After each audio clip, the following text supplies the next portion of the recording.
శ్రీరామనవమి పర్వదినాన్ని పురస్కరించుకొని పెడన పట్టణంలో భక్తి శ్రద్ధలతో ఏర్పాట్లు జోరుగా కొనసాగుతున్నాయి.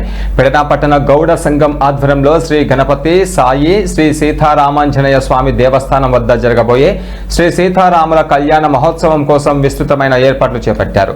దేవస్థానం ఎదురుగా భారీ చలువ పందిళ్లు ఏర్పాటు చేసి అఖిలాండ కోటి బ్రహ్మాండ నాయకుడు శ్రీ రామచంద్ర స్వామి వారి కళ్యాణంను అంగరంగ వైభవంగా నిర్వహించేందుకు సిద్ధమవుతున్నారు. అయితే ఈ నెల 27వ తేదీ శుక్రవారం ఉదయం జరగబోతున్న ఈ కళ్యాణ మహోత్సవానికి భారీగా భక్తులు హాజరు కాబోతున్నారు.